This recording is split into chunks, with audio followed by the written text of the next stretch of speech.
She found out her best friend was sleeping to her father, but what she discovered afterwards was even worse.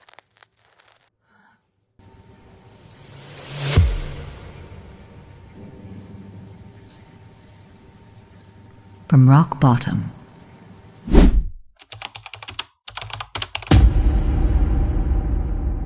This is a true story. The names and some events have been changed to protect the identity of those involved. You are listening to From Rock Bottom. Subscribe to the channel and keep respect in the comments. Do you have an inspiring story of overcoming challenges? Send it to us by email. I found out my best friend was sleeping with my dad. Yeah, my best friend and my dad. And I thought that was the worst thing that could ever happen to me. But the truth is, what happened after was even worse. Let's call her Claire. We met back in school, and right away, it just clicked between us. We liked the same music, the same shows. We laughed at the same dumb jokes. It was like finding the sister I never had. Claire's life wasn't easy, though. She didn't have a dad around. Never even talked about him, really. And her mom had a serious drinking problem. So Claire spent a lot of time alone. Too much time for a kid, honestly. And maybe that's why she stuck so close to me. Because my family, we kind of became hers too. My mom loved her, treated her like another daughter. And my dad, well, he always said she was welcome anytime. For me, it was perfect. Because it felt like I finally had a sister. Someone to share everything with. Someone who understood me. Someone who felt like home. I know what you're thinking. And yes, there were signs before. But she would sleep with my own father. Well, for example, when we were 16, something happened that changed everything for a while. Claire's mom finally had to go into rehab. It wasn't optional anymore. It was either the clinic or the grave. So for 5 whole months, Claire lived with us. At first I was excited. Like, great, now I really have the sister I always wanted. We shared my room, we stayed up late talking, we walked to school together every morning. But after a while, I started noticing things.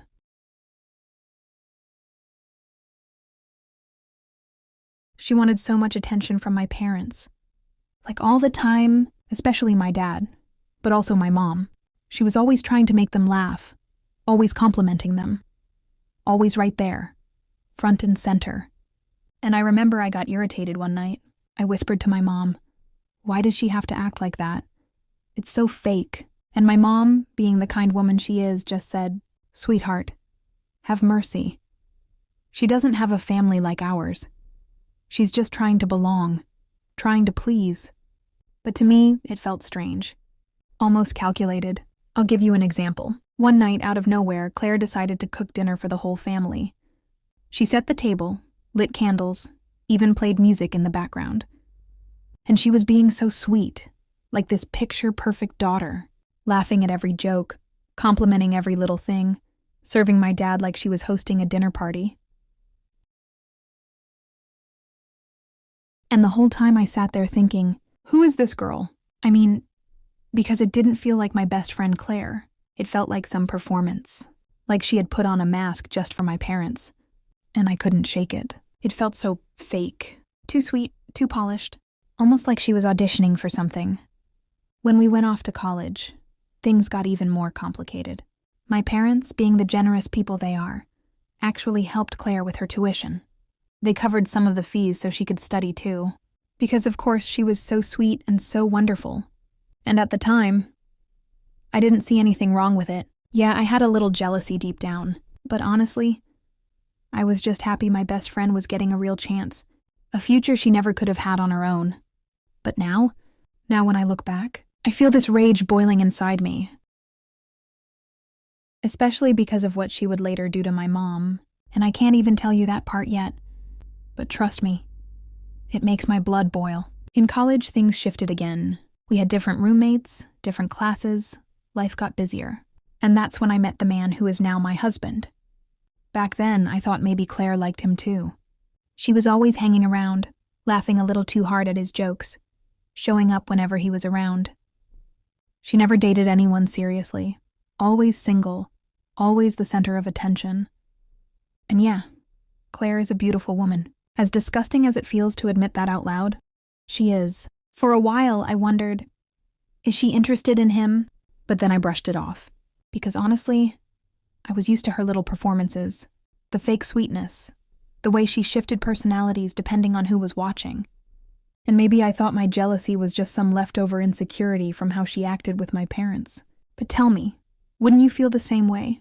If your so-called best friend always seemed to get the sympathy, the attention, the praise, while you were the one getting the lectures, the criticism, the you should know better? Because that was my life. She wasn't really their daughter, so they couldn't scold her, couldn't punish her, couldn't hold her accountable. But me, I was their child. So I got the rules, the lectures, the be responsible speeches, and Claire, she just floated above it all. The poor little girl who had no family, the one everyone had to protect. And maybe that's why, even before everything came crashing down, I always felt this strange mix of love and resentment toward her. Because I thought she was my sister, but sometimes she felt more like a stranger playing a role. One day, I saw a message on her phone. It had hearts, not just one, but 3 red hearts. And it was for my dad. And you have to understand something. Never, literally never, had it crossed my mind that she could even look at my dad that way. Not once. The only kind of jealousy I ever had was just normal daughter stuff. Wanting my dad's attention. Feeling like Claire always got more of it than me. And my mom, she constantly taught me to be understanding. To have mercy because of Claire's situation. So I swallowed it. I buried every uncomfortable feeling. And I told myself those 3 red hearts. Those disgusting little hearts. Meant nothing. Claire was everywhere in my life. Every family party, every birthday, every holiday dinner, she was always there. And listen, I know the way I'm telling this story now. It sounds like I always hated her. Like I despised every moment of it. But that's not the truth. And that's what hurts the most. Because I didn't hate her. She was my best friend. We were always together. Studying, going out, taking care of each other through heartbreaks and exams and hangovers. We encouraged each other, pushed each other to do better. She was inseparable from me. I even used to fantasize about her marrying into the family. Can you believe that? I actually wanted her to date my cousin Jack. Because I thought, if she marries Jack, she'll really be my sister forever. She'll really be part of my family. And looking back now, that thought makes me sick. It feels insane to even admit, because I wanted her in my family, and all along, she wanted something completely different. Something so twisted, so unforgivable. She told me she was traveling that weekend. Claire looked me straight in the eye and said she'd be gone for 3 days. Some girls' trip with people I didn't know. And my mom? She had gone to the hospital to see my grandma, who was really sick at the time. So the house was supposed to be quiet. Just my dad there, doing his usual watching TV and fixing things kind of weekend. But then something happened. I was invited to a costume party, a stupid little themed thing. And I realized I'd left one of my old costumes back in my old room at my parents' house. So I thought, no big deal, I'll just swing by and grab it. I didn't call ahead. I didn't text. Why would I? It was my house, my room, my family. I pulled into the driveway. It was late afternoon, maybe 5 p.m. The curtains were half closed, lights dim. I walked in quietly because I thought maybe my dad was napping. But then I froze because I heard something. Not the TV, not music. It was voices. And not just voices, but moans. I felt my stomach flip. At first I thought, no, maybe it's a movie. Maybe he left something on. But then I heard my dad's voice. And then Claire's laugh. That laugh. The one I'd heard 1,000 times, at every birthday, every sleepover, every family dinner. But here, in this context, it sounded dirty, sick, twisted. I couldn't breathe. I couldn't move. But somehow my legs carried me down the hallway, slowly, silently, like I was in a nightmare I couldn't wake up from. The closer I got to my old bedroom, the louder it was. Her voice. His voice. Bed springs. I pressed my hand against the wall because I thought I might faint. And then I pushed the door just an inch. And I saw them. Claire. My Claire, in my old bed, with my father on top of her. I think a part of me died right there, because my brain couldn't process it. The two people who weren't supposed to belong in the same sentence were tangled together right in front of me. I didn't scream. I didn't cry. I didn't throw the door open. I just froze. It was like my body left itself, like I was floating above the scene, watching two strangers ruin my entire life. I backed away, quietly, careful not to make a sound. And here's the thing. I didn't call my mom. I didn't call a friend. I didn't even confront them. I called the police. Because in that moment, I realized something bigger than just betrayal was happening. It wasn't just about me. It wasn't just about my pain. This was a crime. This was a man twice her age, my father, taking advantage of someone who had been practically raised in our house. Someone my mom had fed, clothed, sheltered. And even if she was legal, even if she looked like she wanted it, I knew there was manipulation, years of it. And suddenly, all those little signs made sense. The attention-seeking, the fake sweetness, the 3 red hearts in that message, the dinners she cooked just to impress them. It had all been leading here. I whispered to the dispatcher, told them what I walked in on. My hands were shaking so badly I could barely hold the phone. They told me to wait outside, to stay calm, that someone was on their way. So I walked out the back door, sat on the cold steps of the porch, and waited. I could still hear them inside, laughing, groaning, destroying everything I thought was real. And all I could think was, how long has this been going on?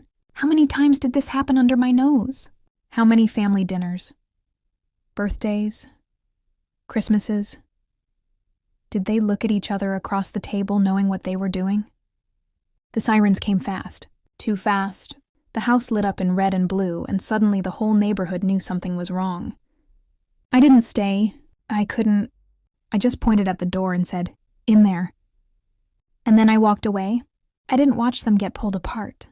I didn't need to see the looks on their faces, because the image of them in my bed, that was already burned into me forever. I wish I could tell you I felt relief, or power, or justice, but the truth, I just felt empty, like I'd been gutted from the inside. My best friend, my father, together, and me, alone. Sometimes even now, I ask myself if I did the right thing. Calling the police, exposing them. But then I remember how small I felt standing in that hallway. How broken, how disgusted. And I know I couldn't have stayed silent. Not this time. For a split second, I thought maybe Claire was the victim. Maybe my dad had manipulated her. Maybe he was some kind of predator I'd never noticed before. Because how else could I explain it? How else could I process walking in and seeing them together like that? But then, I reminded myself, Claire wasn't a child. She was 21, a grown woman, and the sounds I heard, the way she moaned, the way she laughed. She wasn't being forced. She was enjoying it. And that was the part that made me sick to my stomach. It wasn't just betrayal. It was enthusiasm. She wasn't just there. She was participating. Willingly. Eagerly. So no, she wasn't some innocent girl caught in my dad's trap. She was disgusting. Just like him. When the police showed up, everything exploded. And honestly, it got worse than if I'd just confronted them myself. The flashing lights, the sirens, the uniforms at the door, the neighbors coming outside, whispering, staring. Everyone wanted to know why the cops were at our house. And then they found out, because you can't hide something like that. Not when officers walk a half man and a young woman out of the house in front of everyone. Not when those whispers turn into rumors and those rumors turn into facts. My dad, the man everyone thought was respectable, responsible, a pillar of the community, was now officially that guy, the one caught having sex with his daughter's best friend, a girl he had raised like a daughter for years. I destroyed his reputation that night, and I carried the guilt for a long, long time. I kept asking myself, was I stupid? Was I overreacting? Should I have just walked away quietly and let it die with me? Because the fallout wasn't just his, it was mine too. People looked at me differently. They pitied me, whispered about me behind my back. And deep down, I blamed myself. Even though it wasn't my fault. Even though I was the one betrayed, I still thought, if I hadn't called the police, this wouldn't have gotten so big. The whole town wouldn't know. My mom wouldn't have found out the way she did. Because 2 hours later, my mom got the call. Not from me, not from my dad, not even from Claire, from a nosy neighbor, one of those women who lives for gossip, who can't wait to be the first to spread the news. She picked up the phone and told my mom, "Do you know what's happening at your house right now?" And that was it. That's how my mom found out. Not with compassion, not with care, through gossip, through cruelty. When I heard her voice on the phone later, I thought she was going to collapse. She could barely breathe. She was crying, gasping, asking over and over, "Is it true? Is it true? Please tell me it's not true." I didn't even know what to say. What do you say to your mother when she's just found out her husband is in bed with your best friend? I thought she was going to have a heart attack. She felt sick. She was shaking. She couldn't stand. And all I could think was, this is my fault. I called the police. I let this get out of hand. If I had just walked away, if I had just stayed quiet, maybe it would have been easier for her. Maybe she wouldn't have had to find out like this. Maybe she could have been spared at least a little of the pain. But no, instead everything came crashing down. Loud, public, violent. And the guilt stuck to me like glue. Even now, when I tell the story, I still feel that same wave of shame. Like maybe I did the wrong thing. Like maybe I was an idiot for blowing it up this way. But then I remember what I saw, what I heard. The laughter, the moans, the betrayal. And I wonder, was I really wrong? Or was I just the only one brave enough to drag their filth into the light? You tell me. What do you think? Was I an idiot? Should I have kept my mouth shut? Or did they deserve to have it all burned down in front of everyone? Because what happened next, what happened after the world found out, was much, much worse. Claire never looked at me that night. Not once. She didn't say a word. Didn't try to explain, didn't try to defend herself. Didn't even bother to fake an apology. She just kept her head down, her hair covering her face. And for the first time in my life, she looked like a stranger to me.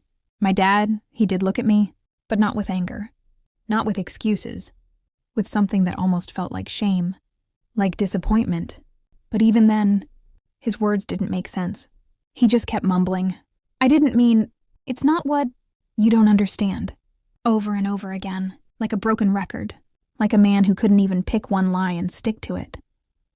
The house was surrounded by people, neighbors pretending they were just checking on things, but really they were craning their necks, whispering, judging. Phones out, flashes going off, like it was some spectacle for them. And the police?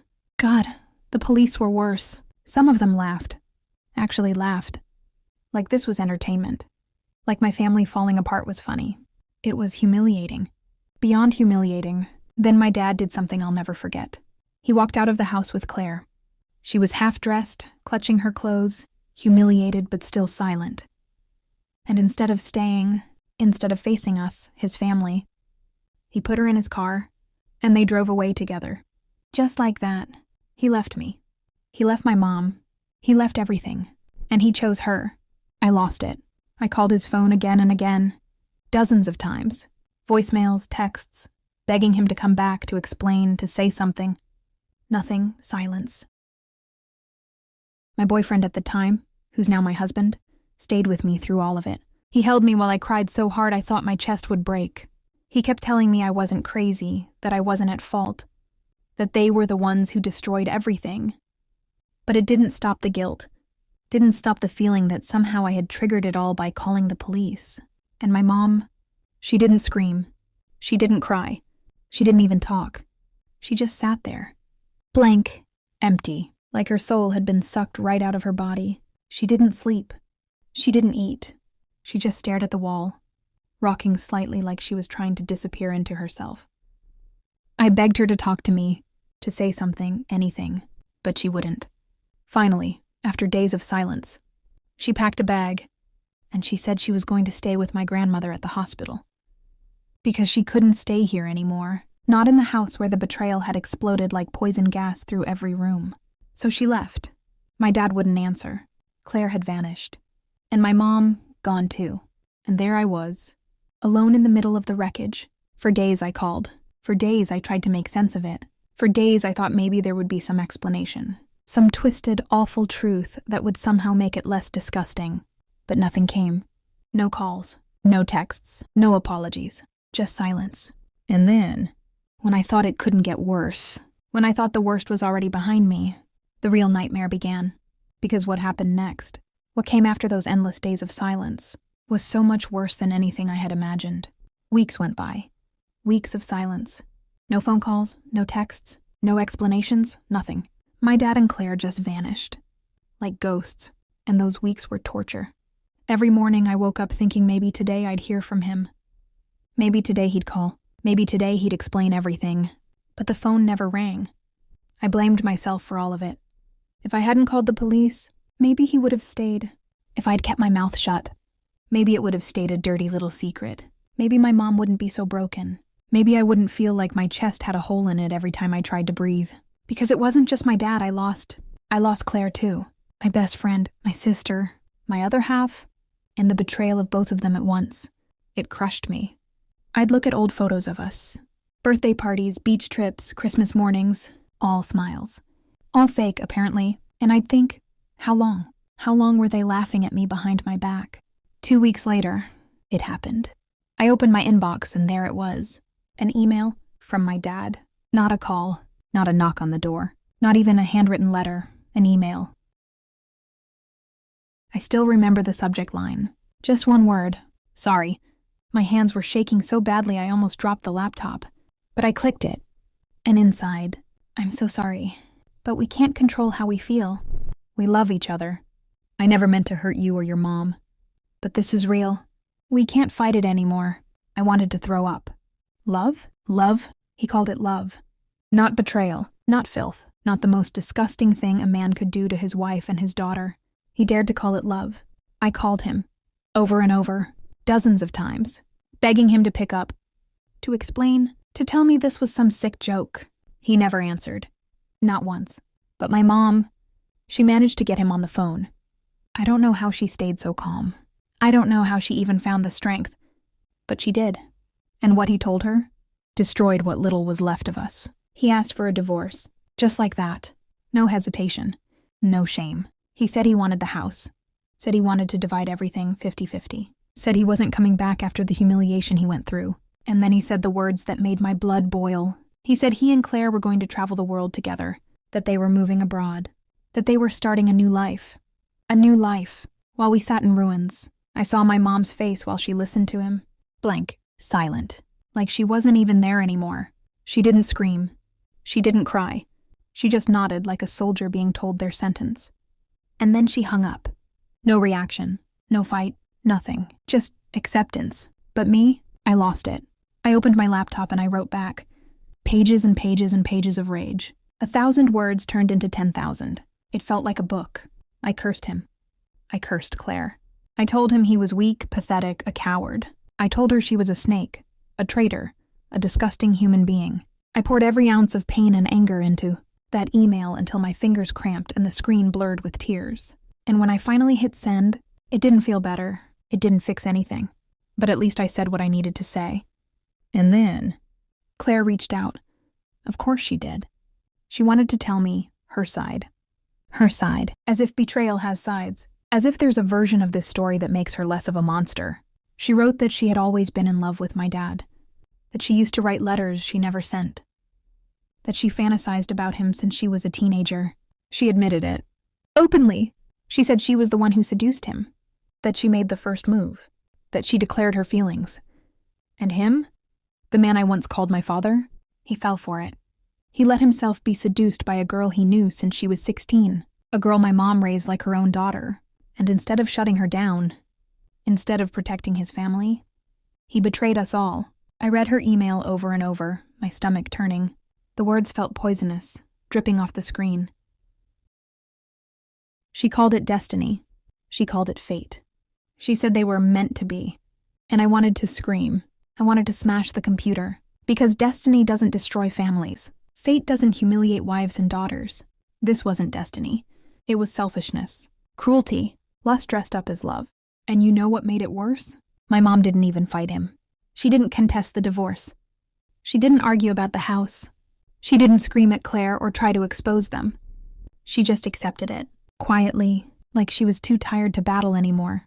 And watching her like that, broken, silent, defeated, it shattered me. Because I wanted her to fight. I wanted her to burn the world down with me. But she didn't have the strength. She had spent years being strong.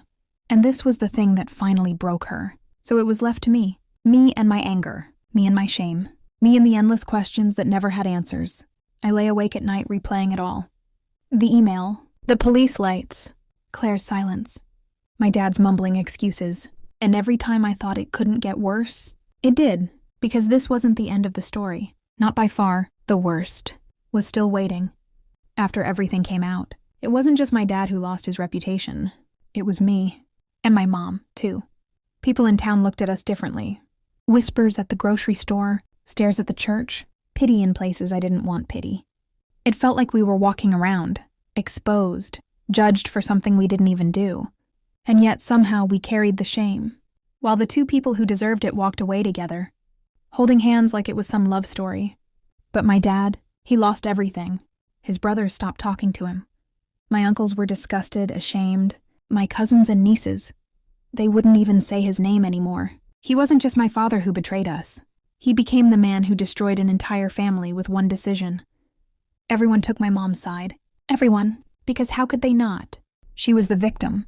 She was the woman who had built a home, raised a daughter, fed Claire at her own table, only to be repaid with betrayal of the worst kind. And yet, despite losing all of us, despite the humiliation, my dad still chose her. He and Claire disappeared for a while. But then we heard where they went. Paris, the city of love. How fitting, right? Like they were trying to turn their filth into some kind of romance novel. They set up a life there. A new life, without us. And then, the news that cut deeper than I thought possible. Claire had a baby. My father's child. My half-brother. I've never met him. I don't even know his name. I don't know if he has my eyes or my father's laugh. I don't know if he even knows I exist. Because my dad traded everything. Me, my mom, his whole family. For Claire. For her. She wanted so badly to be part of my family. That she destroyed it instead. And in the ashes of what we were, she built something new for herself. A family of her own. With my father, my mom. She survived. Barely. For a long time she was a ghost. A shadow of herself. She smiled less, talked less, lived less. But life has a way of pushing forward even when you don't want it to. And eventually, she met someone new. A kind man. Not flashy, not exciting, not perfect. But steady, solid. A contractor. A little chubby, always smiling, with hands rough from work and a heart soft enough to carry hers. He treats her well. Better than my father ever did, if I'm being honest. And she laughs again now. She gardens. She cooks. She has light in her life again. But if you look closely into her eyes, you can still see it. That scar. That trauma. That endless, quiet grief of being betrayed in the cruelest way possible. It never left her. And I don't think it ever will. As for me, I lost more than a father that day. I lost a friend. I lost trust. I lost safety. And even now, years later, I struggle. I love my husband. He's been with me through everything. He knows my pain. He understands my triggers. But some days, I can't help it. Some days I look at him and wonder, could he do the same? Could he betray me the way my dad betrayed my mom? I hate those thoughts. But they live in me now. They were planted in me by two reckless, selfish people, and they grew into weeds I can't seem to rip out. I go to therapy once a week. I sit in that chair and I talk about my rage, my shame, my guilt. I tell my therapist how sometimes I imagine buying a ticket to Paris. Flying across the ocean, hunting them down in those perfect cobblestone streets. Just to spit in Claire's face. Just to scream at my father until my throat bleeds. Just to remind them of the destruction they left behind. Sometimes I want to hit them. Both of them. I want them to feel just a fraction of the pain they caused me. But I don't. I sit in therapy. And I breathe. And I keep my hands steady. Because violence won't fix what's broken. Still, the anger stays. And so does the guilt. Because a part of me still wonders, was it my fault? If I had stayed quiet? If I had looked the other way? Would my mom still have her husband? Would I still have my father? Would Claire still be my best friend? I know, logically the answer is no. They chose this. They built this betrayal brick by brick. But guilt doesn't listen to logic. It just lingers. So here I am, older, wiser, married, stable, but still haunted. Because the man who was my hero, the man who was supposed to be the example of what a man should be, is gone. And in his place, there's a stranger living in Paris, with my ex-best friend, raising a child I'll never know. And me? I'm left holding the pieces, the trauma, the mistrust, the endless ache, all because two people who should have known better, decided that their selfishness mattered more than anyone else's life. And I carry that every day, every single day.